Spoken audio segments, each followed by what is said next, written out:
श्रीमद् भागवत महामंच ओडिशार पुरी ठारे चतुर्थ वार्षिक उत्सव अनुष्ठित हेबाकु दिन धार्य। चलित डिसेम्बर मास 24 तारिख मंगलवार दिन सिद्ध बकुल मठ पुरी बालीसाही ठारे महामंचर चतुर्थ वार्षिक उत्सव अनुष्ठित हेबार कार्यक्रम प्राय चूड़ांत हो सारी।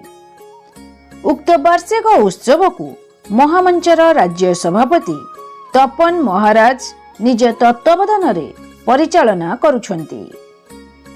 उक्त उत्सव रे विशेष आकर्षण महाप्रभुंक मुख्य सेवक श्री श्री रामचंद्र बड़पंडा सामंतंक हस्तरु जगन्नाथंक विग्रह एवं प्रभुंक चुनरा सेवक डाक्टर शरद चंद्र महांतींक हस्तरु पतित पावन बाना भागवत प्रेमीकर गलामंडन कराजिबार व्यवस्था महामंच तरफरु करा जायछि। उक्त उत्सव रे मुख्य अतिथि भाव डाक्टर हरिहर कानूनगो जे कि विश्व वेद विद्यालयर कुलपति तिरुवन्नामलाई, तमिलनाडु और जगन्नाथ संस्कृति विशेषज्ञ एवं ओडिया भाषा साहित्य भुवनेश्वर अनुष्ठानर प्राक्तन निर्देशक मंच को प्रदीप प्रज्वलन करी उद्घाटन करिवे महाप्रभुंक महानायक श्री श्री रामचंद्र बड़पंडा सामंत। श्रीमंदिर पुरी उक्त उत्सव रे सम्मानित अतिथि भाव रे जोग देबे महंत महाराज श्री श्री रामानुज नारायण दास उत्तर पार्श्व मठ पुरी। वरण्य अतिथि श्रीजुक्त जटाधारी मिश्र प्राक्तन उपसभापति मुक्ति मंडप पंडित सभा श्रीमंदिर पुरी। सम्मानित अतिथि डाक्टर शरदचंद्र महांती महाप्रभुंक चुनेरा सेवक श्रीमंदिर पुरी। सम्मानित अतिथि महंत महाराज श्री श्री श्रीनिवास दास सिद्ध बकुल मठ बालीसाही पुरी।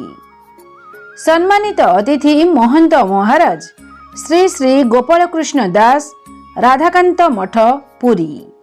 सम्मानित अतिथि महंत वैष्णव पुरी। नागा साधु लक्ष्मीभद्रा मठ नंगुली मठ सिंहद्वार पुरी। सम्मानित अतिथि श्रीमती शकुंतला चौधरी शिशु विभाग कमिशनर जगतसिंहपुर। उक्त मंचरे वेदपाठ करिवे पंडित अध्यापक प्रशांत सतपथी जगतसिंहपुर और पंडित विश्वम्बर रथ जाजपुर। महामंचर वार्षिक विवरणी पाठ करिवे श्री दामोदर साहू राज्य संपादक श्रीमद् भागवत महामंच ओडिशा। अतिथि परिचय प्रदान करिवे श्रीजुक्त प्रवीर चरण तराई राज्य सह संपादक श्रीमद् भागवत महामंच ओडिशा।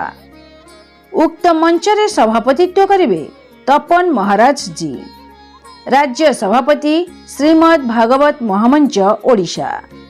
मंचरे अतिथि मानक सम्मुखरे 10 अवतार श्लोकरे ओडिसी नृत्य प्रदर्शन करिवे राष्ट्रपति पुरस्कृत प्राप्त सुश्री रोजालिन महांती।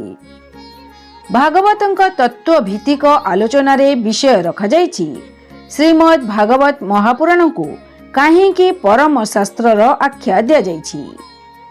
भागवत पठन द्वारा आमर कि उपकार मिलता है।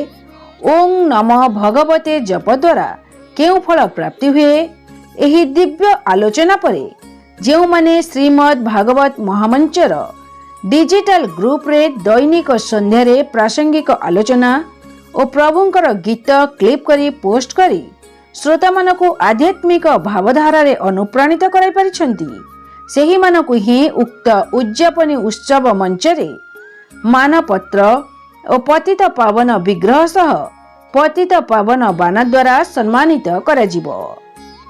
जेउ माने पूर्वरु निजर फोटो और नाम प्रदान करुथिले महामंचर सभापति को सेही माने एहार सुजोग पाई परिबे। समस्तंकु मंच सांग हेबा परे प्रभुंक महाप्रसाद सेवनर व्यवस्था महामंच बरात करि सारिछि। एणु आपण माने जदि अनुष्ठित मंचर पूर्व दिन पुरी को जाउछंती तेबे सभापति तपन महाराजंक सह फोन रे जोगाजोग करि परिबे। समस्त भागवत प्रेमी मानकु बहु संख्यारे उत्सव रे जोग देबाकु राज्य सभापति तपन महाराज निवेदन କରିଛନ୍ତି।